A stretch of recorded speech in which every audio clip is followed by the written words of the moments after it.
إن الحمد لله نحمده ونستعينه ونستغفره ونعوذ بالله من شرور أنفسنا وسيئات أعمالنا من يهده الله فلا مضل له ومن يضلل فلا هادي له أشهد أن لا إله إلا الله وحده لا شريك له وأشهد أن محمدا عبده ورسوله لا نبي ولا رسول بعده قال تعالى في كتابه الكريم يا أيها الذين آمنوا اتقوا الله حق تقاته ولا تموتن إلا وأنتم مسلمون وقال تعالى يا أيها الناس اعبدوا ربكم الذي خلقكم من نفس واحدة وخلق منها زوجها وبث منهما رجالا كثيرا ونساء واتقوا الله الذي تساءلون به والأرحام إن الله كان عليكم رقيبا وقال تعالى يا أيها الذين آمنوا اتقوا الله وقولوا قولا سديدا يصلح لكم أعمالكم ويغفر لكم ذنوبكم ومن يطع الله ورسوله فقد فاز فوزا عظيما أما بعد فإن أصدق الحديث كتاب الله وخير الهدي هدي محمد صلى الله عليه وسلم وشر الأمور محدثاتها فإن كل محدثة بدعة وكل بدعة ضلالة وكل ضلالة في النار اللهم صل وسلم وبارك على نبينا محمد وعلى آله وصحبه أجمعين. Ma'asyiral muslimin, jamaah sidang Jumat yang semoga dirahmati Allah Subhanahu wa taala. Sungguh nikmat Allah yang telah diberikan kepada kita semua sangatlah banyak. Dan di antara nikmat tersebut yang patut kita syukuri adalah nikmat lisan. Di mana Allah Subhanahu wa taala berfirman, "Alam naj'al lahu 'ainain wa lisanan wa syafatain." Bukankah kami sudah menjadikan baginya kedua mata, lisan dan dua buah bibir? Selain kita syukuri, hendaknya kita juga merenungkannya. Karena dengan lisan, dengan benda sekecil ini kita bisa mendapatkan pahala yang begitu banyak. Dengan benda sekecil ini kita bisa mendulang pahala yang begitu besar. Dengan cara memperbanyak tilawatul Quran, membaca Al-Quranul Karim, berzikir pada Allah Subhanahu wa taala dan bersolawat pada Nabi Muhammad sallallahu alaihi wasallam. Dan dengan lisan pula ternyata seorang hamba bisa menaikkan derajatnya di sisi Allah Subhanahu wa taala. Nabi Muhammad sallallahu alaihi wasallam pernah bersabda, "Innal 'abda la yatakallamu bil kalimati min ridwanillah la yulqi laha balan yarfa'allahu biha darajat." Seorang hamba akan mengucapkan suatu ucapan yang diridhai oleh Allah Subhanahu wa taala, sebuah ucapan yang dia pun meremehkannya. Ternyata dengan ucapan tersebut Allah mengangkat derajatnya beberapa darajat. Dan dengan lisan pula yang harus kita renungi juga adalah ternyata seseorang bisa terjerumus ke dalam kebinasaan. Dengan lisan seseorang bisa masuk ke dalam neraka Allah Subhanahu wa taala. Karena lisan adalah anggota tubuh yang paling sering kita gunakan. Oleh karenanya jika manusia tidak pandai dalam menjaganya, tidak pandai dalam mengontrolnya, bukannya mengeluarkan perkataan-perkataan yang baik, bukannya mengucapkan ucapan yang baik, ternyata keluar darinya ucapan-ucapan yang buruk, bahkan bisa melukai saudara muslim yang lainnya. Oleh karenanya Nabi Muhammad sallallahu alaihi wasallam bersabda, "Al-muslimu man salimal muslimuna min lisanihi wa yadihi." Seorang muslim adalah apabila muslim yang lainnya selamat dari lisan dan tangannya. Di dalam hadis tersebut Nabi Muhammad sallallahu alaihi wasallam mewanti-wanti umatnya agar jangan sampai muslim yang lainnya, saudara kita, baik yang muslim maupun yang non-muslim, tidak terlukai oleh lisan dan tangan kita. Dan kalau kita perhatikan, Nabi Muhammad SAW mendahulukan penyebutan lisan dibandingkan penyebutan tangan. Ini menunjukkan bahwa dosa, keburukan yang diakibatkan oleh lisan lebih besar dibandingkan keburukan yang disebabkan oleh tangan-tangan kita. Karena lisan bisa menjangkau, melukai siapapun dia, melukai kapanpun waktunya, melukai dimanapun tempatnya. Bahkan orang yang sudah meninggal pun tidak lepas dari keburukan lisan-lisan kita. Ikhwani fillah rahimani wa rahimakumullah jami'an. Oleh karenanya di sana banyak sekali dosa-dosa yang disebabkan oleh lisan. Dan di antara dosa-dosa tersebut, dosa yang membinasakan, bahkan dosa yang bisa membuat saudara muslim kita terluka, di antaranya adalah dosa ghibah dan memfitnah. Nabi Muhammad SAW pernah bersabda, "Tahukah kalian apa itu ghibah?" Maka sahabat pun menjawab, "Allah dan Rasulnya yang lebih tahu." Maka Nabi pun bersabda, "Engkau mengatakan tentang saudaramu dengan sesuatu yang dibencinya." Sahabat pun bertanya, "Bagaimana jika yang aku ucapkan adalah benar?" Maka Nabi pun menjawab, "Jika yang kamu katakan itu benar, maka itulah ghibah. Dan jika tidak ada padanya, maka engkau telah berdusta atasnya."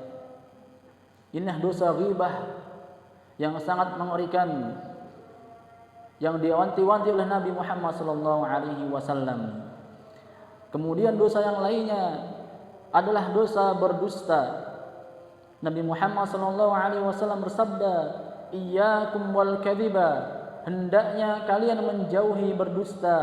"Fa innal kadhiba yahdi ilal fujur," karena sungguhnya berdusta membawa kepada keburukan. "Fa innal fujura yahdi ilan nar," dan keburukan membawa ke dalam neraka Allah Subhanahu wa taala.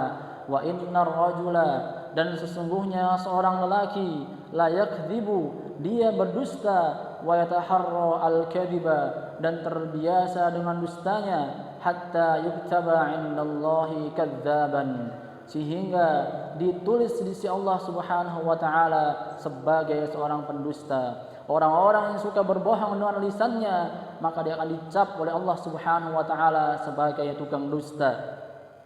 Maka siapa di antara kita, wahai jamaah, yang ingin dimusuhi oleh Rabbnya?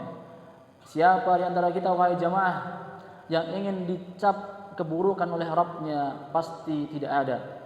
Oleh karenanya hendaknya menjaga lisan kita, jangan sampai hanya karena ingin selamat kita berdusta dengan lisan kita.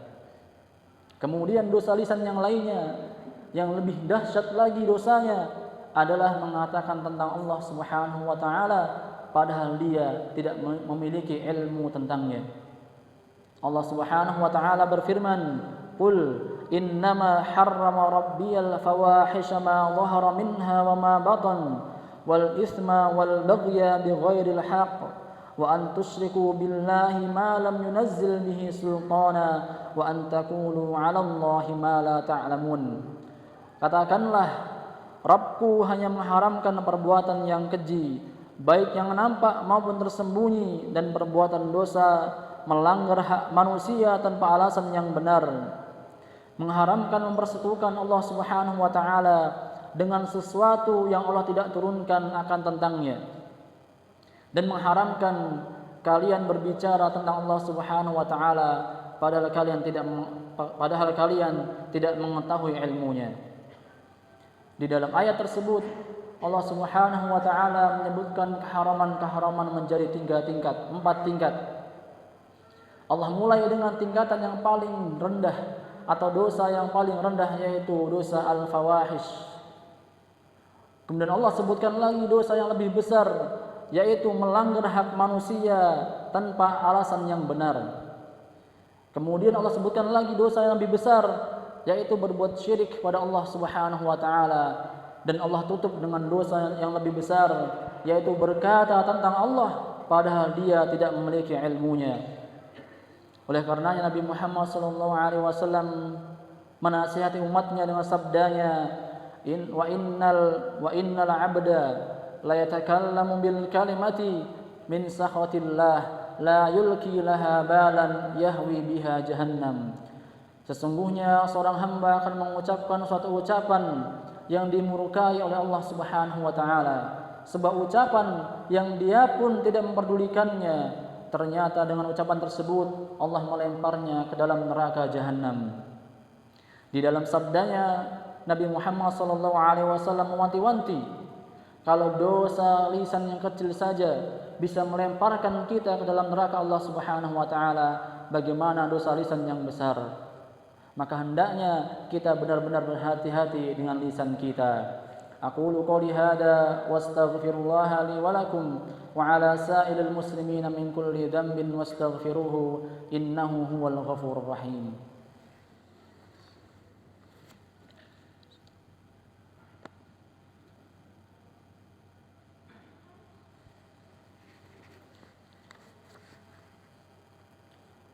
Alhamdulillahi rabbil alamin, wa bihi nasta'inu ala umurid dunya waddin, wa sallallahu ala nabiyyina Muhammad khatimul anbiya'i wal mursalin wa ala alihi wa sahbihi ajma'in. Ma'asyiral muslimin, jamaah sidang Jumat yang semoga dirahmati Allah Subhanahu wa taala. Nabi Muhammad sallallahu alaihi wasallam pernah bersabda, "Man kana yu'minu billahi wal yaumil akhir falyakul khairan aw liyasmut." Barang siapa yang beriman kepada Allah dan hari akhir, hendaknya dia mengucapkan ucapan yang baik atau dia diam. Al-Imam An-Nawawi rahimahullahu taala pernah berkata, jika seseorang hendak berbicara, maka hendaknya dia berpikir terlebih dahulu. Jika dia merasa apa yang dia ucapkan membawa keburukan, maka hendaknya dia diam. Akan tapi jika yang dia ucapkan tidak membawakan mudarat, maka ucapkanlah. Dan sebagian ulama salaf mengatakan, seandainya kalian yang membelikan kertas untuk para malaikat yang mencatat amal, niscaya kalian akan lebih banyak diam daripada berbicara. Karena kita akan mengetahui apa saja keburukan yang akan kita catat, yang akan dicatat oleh malaikat dari dosa-dosa lisan kita. Oleh karenanya, seseorang hendaknya lebih pandai dalam menjaga lisannya. Hendaknya dia menahan lisannya dari mengucapkan ucapan yang buruk, dan dia lebih memilih diam. Karena diam dari mengucapkan keburukan lebih selamat. Nabi Muhammad SAW pernah bersabda, "Man samata naja." Barang siapa yang diam, dia selamat. Dan hendaknya kita selalu ingat bahwa setiap perkataan yang kita ucapkan ada malaikat di sisi kita yang siap mencatatnya. Allah Subhanahu wa taala berfirman, "Ma yalfidhu min qaulin illa ladaihi raqibun 'atid." Tidak ada yang diucapkan melainkan ada malaikat di sisinya yang siap mencatat. Dan hendaknya seorang muslim selalu mengingat sabda Nabi Muhammad SAW. Karena dengan mengingat sabda yang akan kita sebutkan, dia akan lebih berhati-hati dari mengucapkan ucapan yang tidak berguna, bahkan sebuah keburukan. Di mana Nabi Muhammad SAW pernah bersabda, "Min husni islami mar'i tarkuhu ma la ya'ni." Di antara bentuk baiknya Islam seseorang adalah meninggalkan segala perkara yang tidak bermanfaat baginya. Semoga Allah Subhanahu wa taala menjauhkan kita dari dosa lisan dan menjauhkan kita segala hal yang bisa membawa ke dalam neraka jahanam Allah Subhanahu wa taala. Innallaha wa malaikatahu yusalluna 'alan nabi ya ayyuhalladzina amanu sallu 'alaihi wa sallimu taslima. Allahumma salli 'ala Muhammad wa 'ala ali Muhammad kama sallaita 'ala Ibrahim wa 'ala ali Ibrahim innaka Hamidum Majid. Allahumma barik 'ala Muhammad wa 'ala ali Muhammad kama barakta 'ala Ibrahim wa 'ala ali Ibrahim innaka Hamidum Majid. اللهم اغفر للمؤمنين والمؤمنات والمسلمين والمسلمات الأحياء منهم والأموات إنك سميع قريب مجيب دعوات. اللهم إنا نسألك الهدى والتقى والعفاف والغنى. اللهم إنا نسألك الهدى والتقى والعفاف والغنى. اللهم إنا نسألك علما نافعا ورزقا طيبا وعملا متقبلا. اللهم إنا نعوذ بك من علم لا ينفع ومن قلب لا يخشى ومن دعاء لا يستجاب له. يا مقلب القلوب ثبت قلوبنا على دينك، ويا مصرف القلوب صرف قلوبنا على طاعتك. ربنا آتنا في الدنيا حسنة وفي الآخرة حسنة وقنا عذاب النار. وآخر دعوانا أن الحمد لله رب العالمين.